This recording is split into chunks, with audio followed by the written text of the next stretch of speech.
Hey everyone! Today we're checking out a project that's been making waves in the Web3 space. It's called Mono Protocol, and it promises to end one of crypto's biggest headaches, switching between chains. One account, one balance, one click sounds bold, right?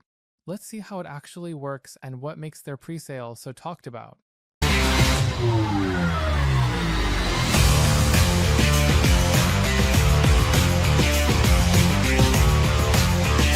Today we're unpacking a project called Mono Protocol, which claims to solve one of crypto's messiest problems, juggling multiple chains, wallets, and gas fees. Picture this: one account, one balance, one click. That's the promise. Mono calls itself a universal chain abstraction protocol. In plain terms, it aims to remove bridge fiddling and network switching, so interacting with dApps feels like using a single app instead of a dozen different blockchains. On top of that, the team built liquidity locks to improve execution fairness and make transactions more MEV resilient, which helps reduce front-running and extraction risk. The goal isn't just convenience, it's to make Web3 actually usable for everyday people and developers alike. The roadmap lays out an MVP and a beta with SDKs and developer tools, so this isn't vaporware hype.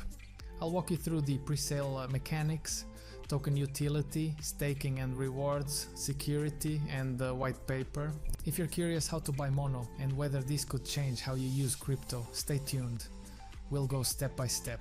Alright, let's talk presale because that's where most people jump in. Mono's presale features a total presale supply of 533 million Mono distributed across a progressive batch-based structure, 197 batches with rising prices. Right now we're in the earliest stage and the current price per token is 0.04, which is a steep discount compared to the stated launch price of $0.50. That's a pretty wide gap, and the earlier you join, the deeper your discount before the price steps up. The project has already raised $2.5 million during the pre-sale phases, showing solid early demand.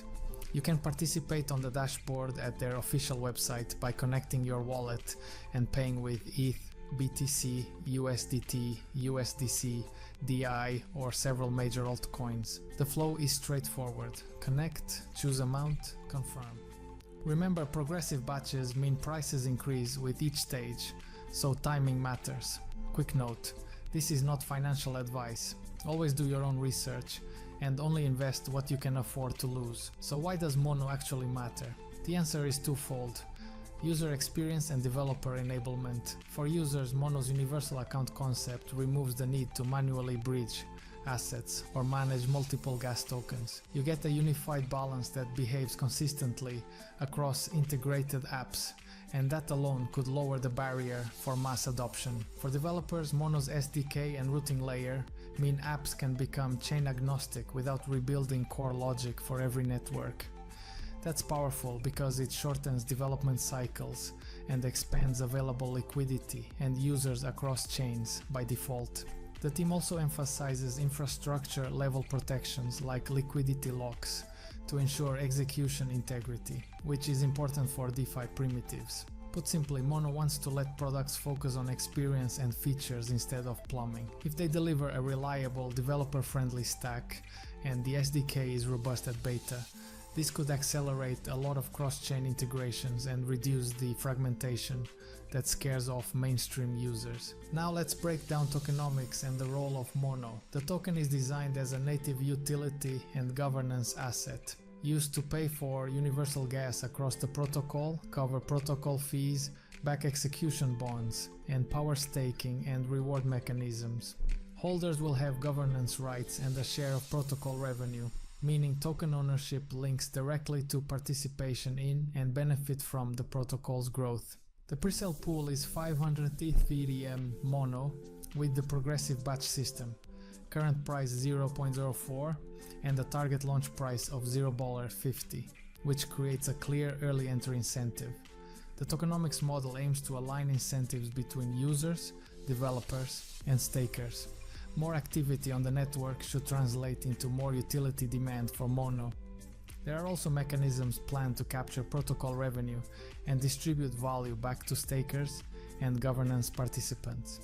Overall, the token design feels purpose-built for infrastructure, rather than purely speculative utility, which is a positive sign for long-term alignment. Let's talk roadmap and timing. The team has been clear that this isn't just a theoretical play. They say an MVP is ready for release soon, and the beta launch with SDKs and developer tools is planned for Q4 2025. That beta is the big milestone because it lets third-party apps integrate Mono's chain abstraction earlier and prove the model in real-world conditions. After beta, the roadmap focuses on broadening chain support, onboarding developer integrations, improving UX for wallets and dApps, and rolling out staking and governance features. The staged approach, presale to MVP to beta to wider rollouts, suggests they're trying to avoid overpromising. If the beta delivers a functional SDK and developer docs that make integration low friction, adoption could scale quickly. Of course, roadmaps can slip, but the presence of a near-term MVP and public dev tools adds credibility. Keep an eye on developer activity and SDK commits as the best early signal metrics after the beta drops. If you want to dig into the mechanics, the white paper lays out how universal accounts, liquidity routing, and execution bonds work. It explains the transaction abstraction layer that lets the protocol manage cross-chain state, removing the need for users to wrap or bridge manually. The white paper also details the liquidity locks architecture aimed at MEV resistance and fair execution, plus the economic models for staking rewards and governance distribution. Importantly, it covers governance processes, how proposals, voting and revenue share are intended to operate, which matters if you plan to be an active token holder. For anyone evaluating risk, reading the white paper gives the clearest view into assumptions, security design and token distribution mechanics. It's relatively transparent about activation phases and the economics behind Mono, which is reassuring compared to projects that hide crucial details. Security, staking and additional features are central to Mono's trust proposition. The roadmap and docs mention audits, multi-signature treasury controls, and a focus on transparent engineering practices to reduce smart contract risk. Liquidity locks provide an extra execution layer protection against MEV, while multi-sig and planned audits are intended to secure funds and governance operations. For token holders, staking is planned to earn protocol revenue shares and participate in governance. The mechanics are built to reward longer-term stakeholders rather than short-term flippers. There are also hints at NFT use cases down the line, likely for identity or access control in a cross-chain context, which could complement staking and rewards. The team says they're backed by experienced blockchain engineers and advisors, and partnerships will be critical, so keep an eye on published audits and partner announcements as the best trust signals. To sum up, Mono Protocol is attacking fragmentation with a real infrastructure play: one account, one balance, one click. The presale mechanics give early participants an entry at around 0.04 per token today, with a launch price of 0.50 slated for later.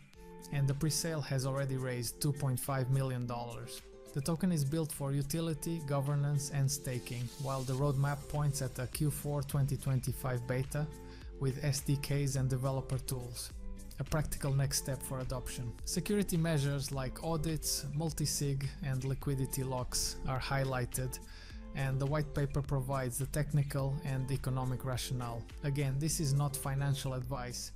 Do your own research, understand the risks, and don't invest more than you can afford to lose. If you found this breakdown useful, don't forget to like, comment and subscribe so you don't miss future deep dives. Thanks for watching, and I'll catch you in the next video. Keep bold.